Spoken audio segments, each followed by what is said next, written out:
A little perplexed about music. I enjoy listening to it. Music easily transports me to a spiritual state that I savor. Some pieces almost put me in a trance, but sometimes I wonder why I feel this way with music when I should feel it with other religious practices. So these are deep questions, and this would take its own a conversation, if not multiple conversations, to really do justice. But at the end of this conversation, we can try to summarize a few reflections. So, there's the scholarly conversation amongst the fuqaha about music. We can just start there. These are like the legal theorists. As you mentioned, the science of hadith is very nuanced and very subtle, and there's thousands and thousands, tens of thousands of hadith narrated from our beloved Prophet sallallahu alaihi wasallam. There's a ranking system that goes to their veracity. And there's the science of rijal, of narrators, to know who had a good memory and which narrations. And this is why they're ranked according to various levels of authenticity.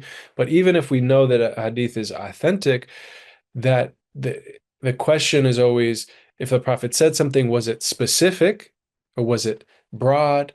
Did it relate to a particular context or every context?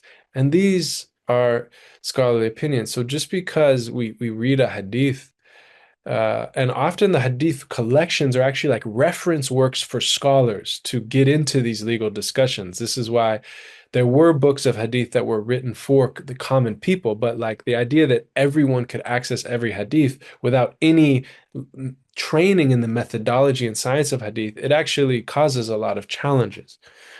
And now you can just, like you say, chat GPT and every hadith is there, you know. But when we get so I just those are like some preliminary remarks about that. When it gets to hadith, the science of hadith, when it relates to music, um, it basically you can summarize it like this. There's nothing explicit in the Quran about music. There are like a verse like you mentioned, or maybe a couple that people interpret it as referring to music, but it's nothing explicitly. So those are human interpretations. That's the first thing. And other scholars interpreted it other ways. The There are a few hadith that seem on the surface to be very much condemning music and to be lumping them in with things like intoxicants and gatherings of ill repute and dancing girls and things like that. You'll find a few hadith. There's not many, but there are a few. Some scholars took this at face value and be like, oh, just music itself, then. Outside of, because there's narrations that the Prophet ﷺ would listen to poetry, he would have his companions recite poetry, and they would recite poetry with the daf, with the drum. So no one can say these things are impermissible. The Prophet ﷺ, in fact, loved poetry. He wasn't a poet himself, and the companions would recite poetry in the masjid and things of that nature. So poetry itself and singing poetry is from the practices of the companions with the drum. There's many narrations about the drum. There was uh, a wedding that was happening in Medina, and the Prophet asked his wife Aisha about it. And he said, is there drummers and singers at the wedding? And she said, I don't think so. And he said, make sure there's drummers and singers because the people of Medina, they love music. They love that. Right. So he was actually encouraging that practice at a wedding because a wedding also should be celebratory. Right. So we have hadith like this that are not doubted. So how do we reconcile those? Okay, if the Prophet loved the singing and the drum, at least we have that. And then there seems to be some that condemn musics or certain particular instruments. How do we understand that? There's no there's no uniformity. There's a vast difference of opinion. The way we can just sum it up is that some scholars took these hadith on face value and say we should avoid most instruments and most music. Other scholars interpreted this contextually, that in the time of the Prophet sallallahu not too dissimilar from our time and probably all times, that a lot of people in the gatherings of ill repute, where people are drinking and doing drugs and uh, you know, there's illicit relations between men and women. Something that always goes with those type of gatherings is music, right? The club. right? Let's just talk about the club, the discotheque, right? And in Arabia, they had these type of gatherings, right? They were there. And so this is what the Prophet was condemning. Is what is, but it's not the music itself. It's not that the instruments or the lyrics themselves. It's that they are associated with these type of gatherings. We also have to remember, and it's obvious, but it's also one of these things we forget because we're modern, is that until basically yesterday, 50 years ago, you couldn't listen to music until you went to a live venue where it was being played, right? It's not like you could just sit and listen to a song in your house or on your iPhone, or whatever. It's not like that. So it was gatherings of these kind of things. Now, Imam al-Ghazali and others, many of the great scholars, they said no. If the music it's in a pure and clean environment, and the lyrics are beautiful, and the intention is pure, then it's related to speech. Basically, they said that music is like speech. Impure speech is impermissible. Saying foul words and cursing and these kind of things and cursing people and talking about the haram, you can't do that. But if you say, of course, that doesn't mean all speech is haram, right? Because you can say beautiful things and true things and honest things. And if you do that in music, then it takes the ruling of pure and beautiful speech. And so this is, and it's just to get down, again, we're getting a little bit like legal, but it's important because if people really, we need to understand these things, is that if there's a difference of opinion on any issue, then as an individual believer, it is your right to take any opinion from amongst the great scholars that speaks to you and that puts your heart at ease. It's your right. And no one can tell you because there's certain things that there's no difference of opinion.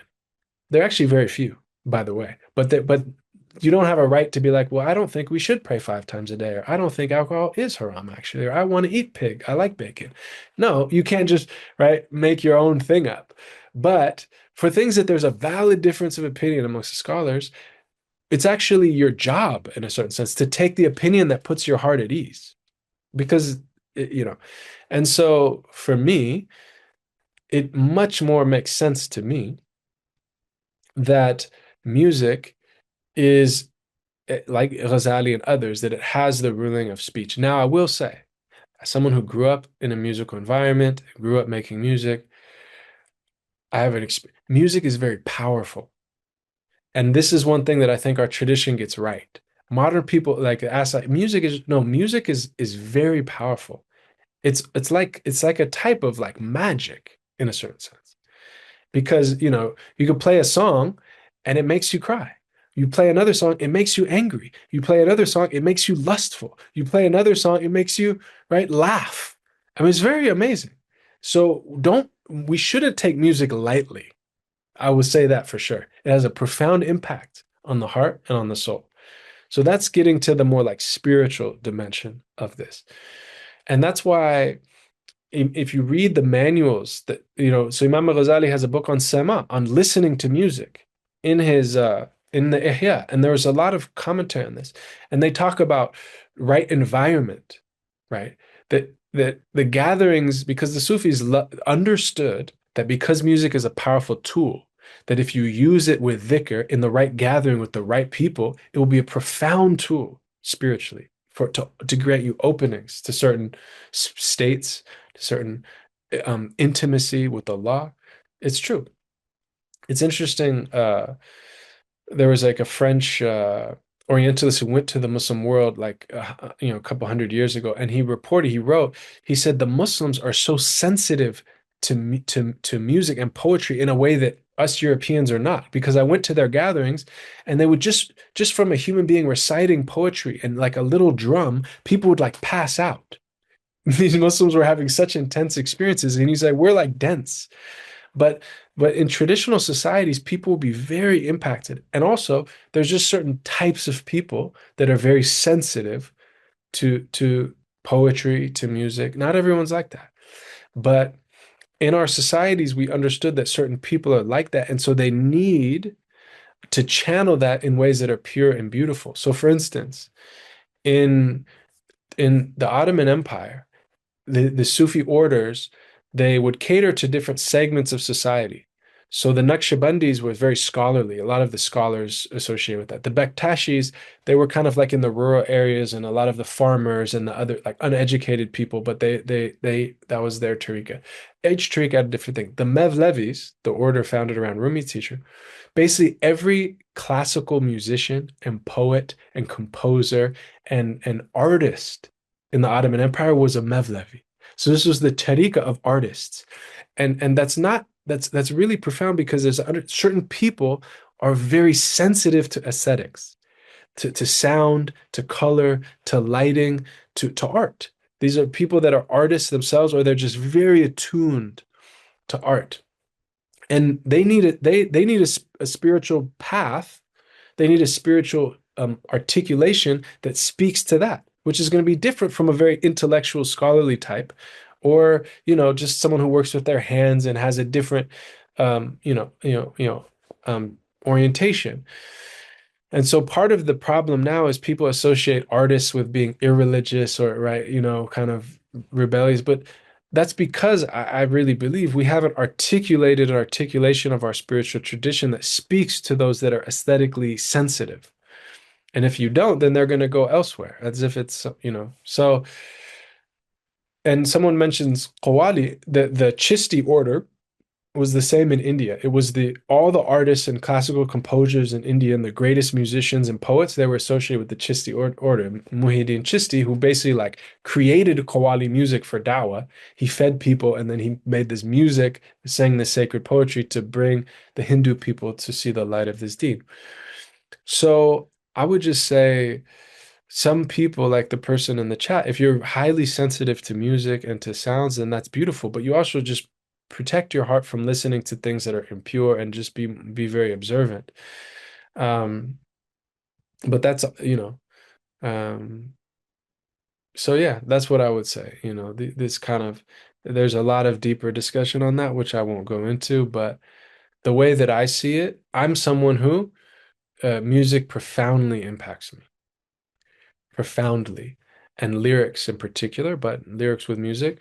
And I'm also someone that it doesn't need to be always like overtly quote unquote religious music, because love songs in general, like if you hear that this is about the beloved, and this is has a precedent, all the Sufis, they were taking like pre-Islamic love poems. I mean, Layla Majnun, it was pre-Islamic, but the Sufis take it and read these spiritual meanings into it.